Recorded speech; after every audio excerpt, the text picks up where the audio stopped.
Olá, tudo bem? Como vai você? Espero que você esteja bem, sempre bem. Eu sou Rivaldo Machado, professor de Geografia aqui do SAI Digital. Hoje nós vamos conversar um pouco a respeito de geoeconomia, falar um pouquinho a respeito de espaço agrário, espaço rural, algumas das suas características aí, principalmente relacionado à agricultura, onde nós acabamos encontrando, que você sabe muito bem, que é uma atividade de suma importância hoje no planeta, né? Produz alimento, produz divisas para os diferentes países e que também, ao mesmo tempo, ela é uma atividade muito complexa. E nós temos que entender um pouquinho mais dessa agricultura para, lá na frente, a gente tirar proveito nas nossas provas aí. Só para você aí se localizar, o conteúdo da aula de hoje se encontra na frente A do seu material didático, certo? Então, como você bem sabe, a agricultura, por assim dizer, ela teve sua origem lá naquela revolução agrícola no início do Neolítico, há mais ou menos 10 mil anos atrás.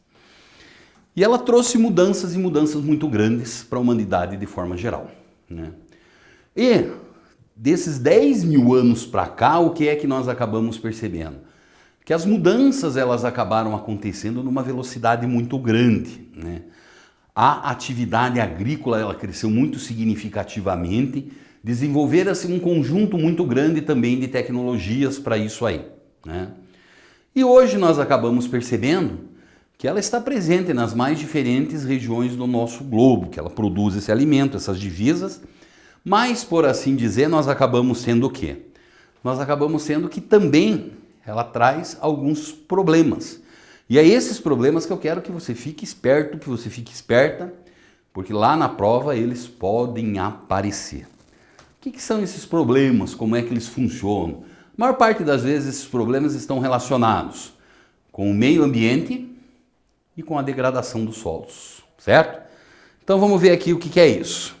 Os problemas ambientais. Primeiro dos grandes problemas ambientais que nós temos é a chamada poluição química, né?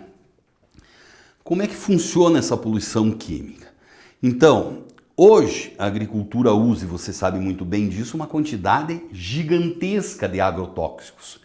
E toma cuidado com esse ponto nas suas provas, por conta de que, recentemente aqui no Brasil, nós tivemos aí surgimento de leis que trataram justamente de facilitar, por assim dizer, a utilização de uma quantidade muito maior de agrotóxicos aí. Então foi uma discussão muito significativa na mídia, onde de um lado nós tínhamos o quê? Basicamente o agricultor, ele defendendo isso, ó, eu preciso desses produtos, desses agrotóxicos. E daí do outro lado vocês tinham, ou nós tínhamos, os ambientalistas que falaram, oh, a carga de agrotóxicos que se usa hoje na agricultura brasileira, ela já é uma coisa assustadora. Se nós aumentarmos muito significativamente isso, liberar uma quantidade grande de novos produtos aí, a coisa vai trazer impactos muito fortes. E quando nós falamos basicamente desses impactos muito fortes, esses impactos eles vão consistir em quê? Principalmente relacionada com a chamada poluição química, né? Então, beleza, você vai lá, joga na plantinha um conjunto desses agrotóxicos, pode ser o quê? Pode ser um inseticida, um herbicida, um fungicida e coisa parecida, né? A adubação química, que é praticada em grande quantidade também, achando que apenas exclusivamente quem vai tirar proveito disso é a sua planta, mas não funciona dessa forma. Quando você está utilizando isso, uma quantidade grande de chuva, acontece que carrega todo esse produto, toda essa química. Parte dessa química ela vai poluir o solo, certo? Então o que nós encontramos aí? A poluição do solo não é uma coisa legal. Principalmente no que diz respeito à utilização dos chamados inseticidas. Por quê? Porque os solos, por assim dizer, eles têm uma parcela deles que é formada por uma parte viva deles, né? Organismos vivos estão ali. Que eles muitas vezes, os organismos vivos, eles são responsáveis por fazer a manutenção do solo. Então vai lá, cai uma folhinha, vai ser atacado por fungos que vai decompor isso e vai transformar isso mais uma vez em humus. Só que a hora que você já começa a aplicar uma quantidade grande desses agrotóxicos, basicamente esses elementos vivos presentes no solo, eles desaparecem, né? E daí, essa capacidade que o próprio solo tem de fazer a sua manutenção, desaparece. Como é que você vai fazer a manutenção? A única forma de fazer essa manutenção é continuar pesadamente a jogar o quê? Mais química, né? E quando você joga mais química ainda, além dos solos, você pode poluir a água, né? Então o que acontece?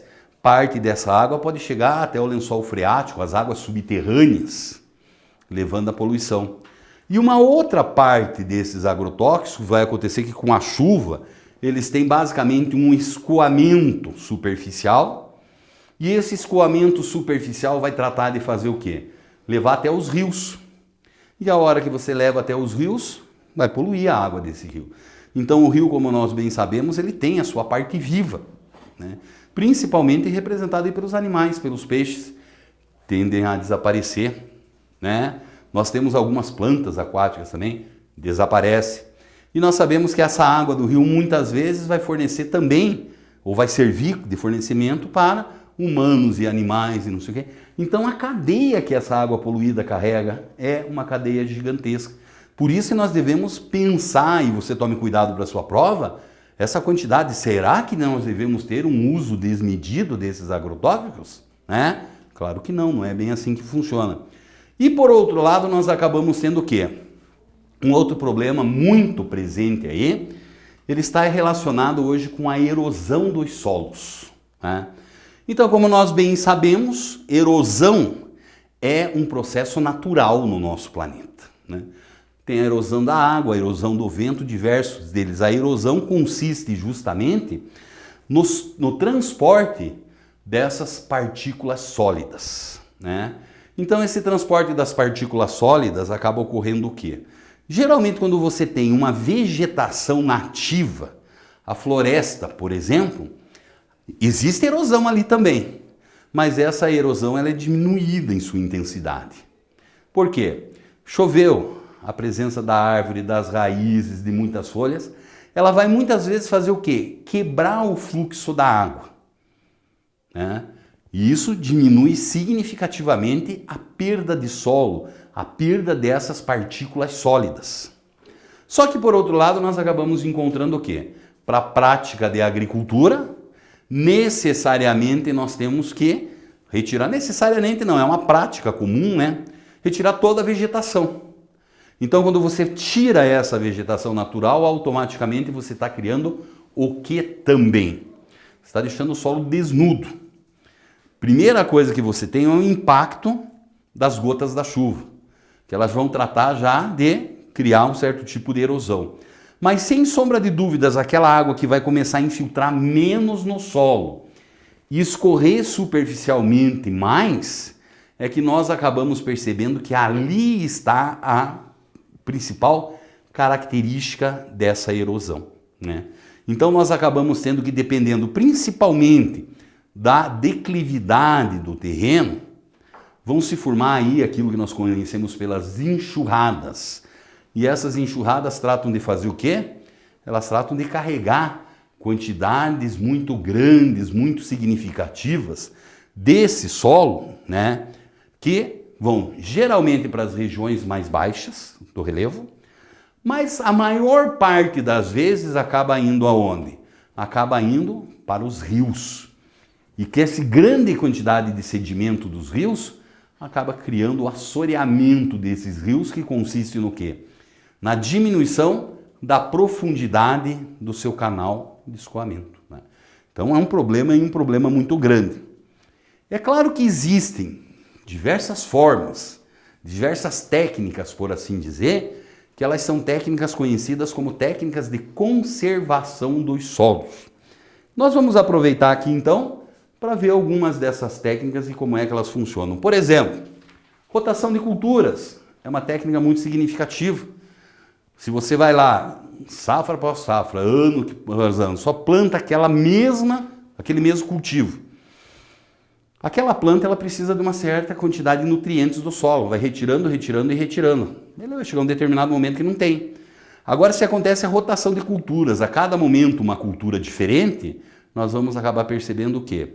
Se aproveita em maior quantidade a variedade desses nutrientes, certo? E, logicamente, você diminui a adubação, seja ela química, seja ela orgânica, né?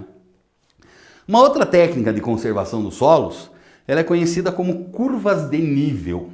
As curvas de nível, então, são uma técnica que elas são aplicadas principalmente naquelas diferenças de altitude, quando você tem solos, regiões agrícolas com declives, né? Se preservar simplesmente linhas retas ao fazer o plantio, a tendência natural é que você tenha o quê? A presença de uma erosão maior. Mas se você acompanhar com curvas de nível, o que significa uma curva de nível? Sempre a disposição das plantas recebendo a mesma cota de altimetria. A tendência natural é que essa nova forma, essa diferente forma de produção, ela quebre o fluxo de água, diminuindo a erosão. Ainda nós temos técnicas, como é o caso do terraceamento, né? O terraceamento é muito comum, essa prática, inclusive é uma prática historicamente muito antiga, em regiões montanhosas, onde você não tem disponibilidade do solo. É fácil plantar morro acima, é quase impossível. Principalmente porque você acaba encontrando o quê? Ali a tendência da erosão, ela ser uma erosão gigantesca. Então, o que você faz? Principalmente povos mais tradicionais. Eles vão criando verdadeiros terraços, degraus, aí nas encostas desses morros, né? Então, com isso, você cria o quê? Diferentes patamares. Ali você pratica a agricultura e dessa forma acaba ocorrendo o quê? Acaba ocorrendo que você quebra necessariamente o fluxo de água, impedindo que ocorra a erosão. E aí ainda existe uma nova técnica, não tão nova assim, que é o chamado plantio direto, né? O que seria o plantio direto? O plantio direto é você deixar no solo restos da cultura anterior após a colheita, né? Você vai pensar lá, por exemplo, assim, o milho, a soja, a própria cana-de-açúcar. São plantas que produzem uma quantidade muito grande daquilo que a gente chamava palha. Era uma prática muito comum você retirar tudo isso, né? Ou limpar com fogo. Hoje em dia o plantio direto consiste em você fazer o quê? Deixar aquilo lá. Plantar, basicamente, entre esses restos da cultura antiga. Isso protege o solo, por exemplo, contra as intempéries, a chuva, diminui a erosão e ainda fornece uma quantidade grande de matéria orgânica para o próximo plantio aí, ou para a próxima safra. Nós não devemos nos esquecer que, apesar de toda essa evolução que nós encontramos na agricultura hoje, ainda a fome é uma questão muito importante que nós temos, e eu nem preciso dizer para você que essa fome ela é muito mais presente naquele conjunto de países que é mais legal a gente chamar eles de países em vias de desenvolvimento, né? Porque é uma coisa meio esquisita, né? A gente acaba produzindo hoje alimentos muito maior que a capacidade humana de consumi-los. Nós temos uma população que ela é um pouquinho superior a 7,5 bilhões de habitantes no planeta. Mas segundo dados da ONU, né, a gente já consegue produzir alimentos para um pouco mais de 9,5 bilhões de alimentos. Então está sobrando alimentos no planeta? Sim, está sobrando alimentos no planeta. Só que por outro lado nós acabamos percebendo que a fome ainda é um fenômeno que persiste. Daí a resposta é assim, né? Porque o problema não está na produção, e sim está na distribuição. O que é esse problema de distribuição, então? Né? O problema mesmo se encontra e se resume essa coisa da distribuição assim, é a razão por que é que essa produção acontece. Produção de alimentos no mundo hoje, ela segue a lógica do capital. Você produz alimentos para gerar lucro. Quem tem condições de se alimentar, quem tem condições de comprar, beleza. Quem não tem, por exemplo, o flagelo da fome é uma presença nesse conjunto de países. Tudo bem? Tudo legal? Então tá bom. Grande abraço para você.